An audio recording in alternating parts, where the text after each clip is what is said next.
Hey everyone, so today we're diving into the story of a composer who was, and I'm not kidding, the biggest rock star of the 1700s. This was a guy who used his violin like a paintbrush to create entire worlds out of sound. You have absolutely heard this music. I promise you. It's in movies, it's in commercials, it's probably playing in a coffee shop somewhere right now.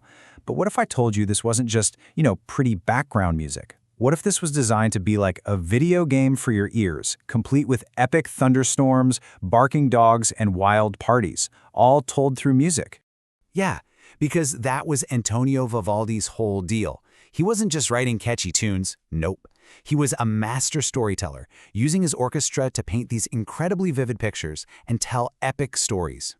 So there's actually a name for this. It's called program music. And the easiest way to think about it is like a movie score, but without the movie.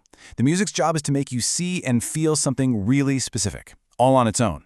And Vivaldi, he was one of the first to totally master this.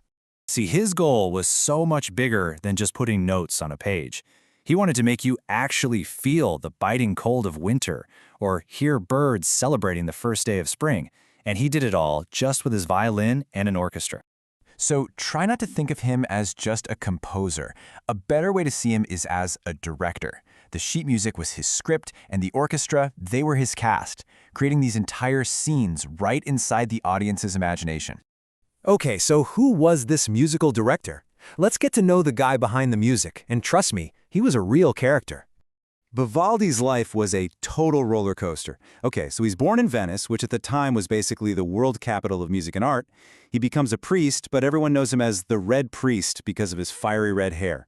He lands this incredible job, drops a global hit, The Four Seasons, and then it all just disappears. He dies completely broke and is pretty much erased from history. Wild, right? We'll get back to that crazy ending later. So for most of his career, Vivaldi worked at this super fascinating place called the Ospedale della Pietà. Now, technically it was an orphanage for girls, but really it was more like an elite all-girls music conservatory. Their concerts were so good, so legendary that people would travel from all over Europe just to hear them. And here's the cool part. The girls performed behind screens, so you couldn't see them. This just added to the mystery and the hype. And Vivaldi's job in all this, he was the head music guy. And the pressure on him was just immense. He had to write 2 brand new concertos every single month to keep the music fresh for the crowds. That's like a YouTuber having to produce 2 viral videos every month for almost 40 years. I mean, no pressure, right? So, how on earth did he do it? How did he just crank out so many hits? Well, he kind of developed a formula, a set of musical cheat codes that made his music both revolutionary and super, super catchy. He basically perfected the concerto by giving it this simple 3-part structure. It's the perfect recipe for a hit song. First, you start fast and loud to grab everyone's attention. Then, for movement 2, you slow things way down for an emotional, beautiful melody. And finally, you finish with a fast, epic finale that lets the musicians totally show off. This formula, it became the standard for like hundreds of years. His other secret weapon was something called the ritornello.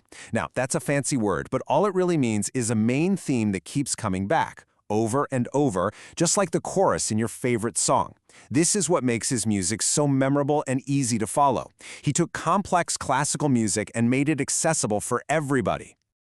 All right, so let's look at what happened when Vivaldi combined his storytelling skills with his hit-making formula. What you get is his absolute masterpiece, The Four Seasons, literally a soundtrack for an entire year. Okay, in spring, you can literally hear the story. He uses these high, fluttering notes on the violin that sound exactly like birds chirping. Then you hear a thunderstorm roll in with these fast, rumbling sounds. But my favorite part is in the slow section, you can actually hear a dog barking. That's the viola playing the same note over and over, while its owner is napping nearby. It's amazing. Summer is pure drama. It starts out really slow and sluggish, and it just perfectly captures that feeling of a hot, lazy day where you don't want to move. You hear a cuckoo bird, which is the solo violin, but then the whole mood just flips. A shepherd starts to worry about a coming storm, and bam, the music explodes into this violent hailstorm, with the violins playing these absolutely insane, crashing scales. Autumn is the party season. It kicks off with this big harvest festival. You can hear a fun, stomping peasant dance. You can even hear one of the partygoers drink a little too much and doze off as the music gets really slow and quiet. Then the whole scene changes. It's the next morning, and a hunt is beginning.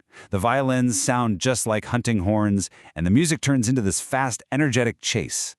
And finally, winter. Man, you can feel the cold from the very first notes. He uses these sharp, plucked notes that sound like teeth chattering. You can hear a heavy rhythm of people stomping their feet just to stay warm. But then we go inside. The middle section is this beautiful, cozy melody of someone sitting by a warm fire while the rain taps on the window pane. And the finale? It's the sound of people running, slipping, and falling on the ice. It's chaotic and fun. So Vivaldi's genius for telling stories like this made him a massive superstar. But his final chapter? Well, it's a truly unbelievable comeback story. And this is the great paradox.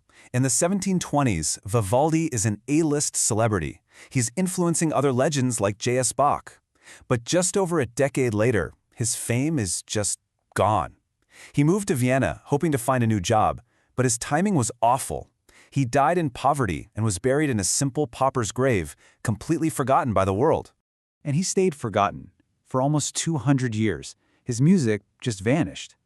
It wasn't until the 1920s that some researchers stumbled upon a huge, lost collection of his original work. And that discovery kicked off this massive revival. By the 1950s, Vivaldi was right back on top, maybe more famous than he'd ever been. Today, his legacy is totally secure. He's remembered as a true pioneer who completely changed the game for the violin and showed the entire world how music could tell a powerful story. That original rock star proved that, a great melody is truly timeless. And that kind of brings us to a final thought. Vivaldi's story proves that incredible art can just get lost, buried by time and changing tastes. It really makes you wonder, doesn't it? What other forgotten geniuses or unbelievable masterpieces are just sitting in an archive somewhere, waiting for their own comeback story?